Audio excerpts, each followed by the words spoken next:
It's almost what you're not seeing that gets stopped, which is the thing to focus on, not perhaps where they're making mistakes.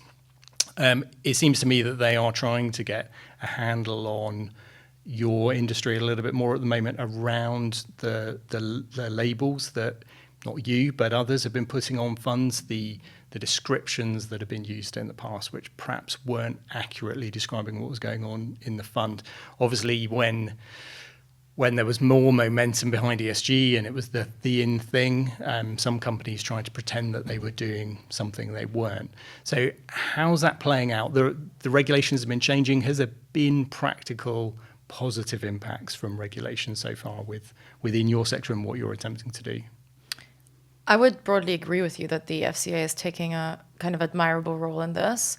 There has been greenwashing risk in the industry. That's one of the things that me and my team have been kind of cutting through for the last few years, right? For the people listening, there really was no minimum expectation for anyone to call themselves the best climate change fund ever.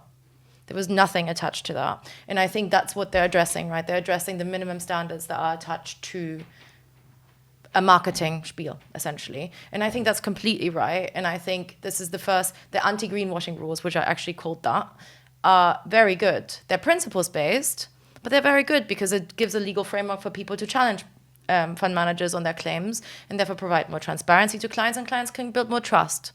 And especially with the ESG backlash and so on, what we really don't want is more, people not trusting the industry and green investments or environmental investments when they think they're getting that. So I think, first of all, intention super good.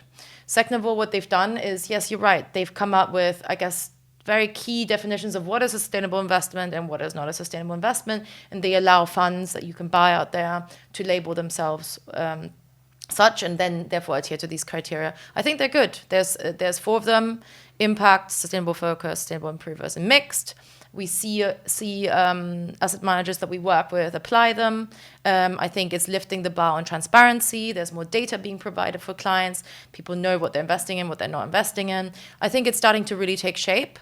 The one thing that I guess we need to work on is that it doesn't yet adhere to overseas products, so funds listed in the European market, which a lot of our clients will have previously invested in. So there's a little bit of regulation, I guess, mismatch between these authorities, but I think that's going to be worked out in the years to come.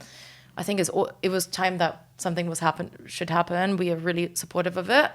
The little implementation, of course, it will take time to all make sense, but I really do think it's a positive step. Great. So is the net result going to be that there's going to be fewer funds that are allowed to brand themselves as something they're not? Will the marketplace for the kind of funds you're looking at shrink as a result of the requirements to label and actually do what you're saying on the tin?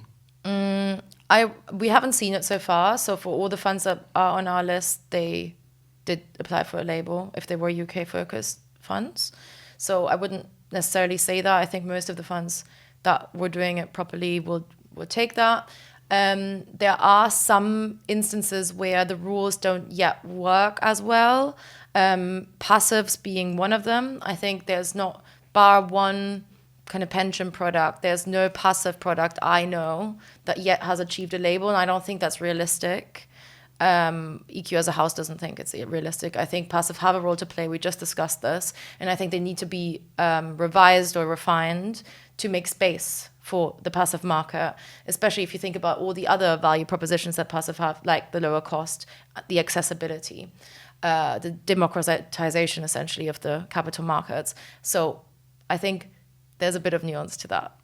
Still a little bit to work on. So the existing labels, all 4 of the existing labels need to be tweaked, or we need some concept of something else in the regulations that enables that passive space? What's the solution? It's the implementation guidance from the FCA. So funds can apply to the FCA for a label, essentially. They change their prospectus and then they go through a process and eventually they get passed.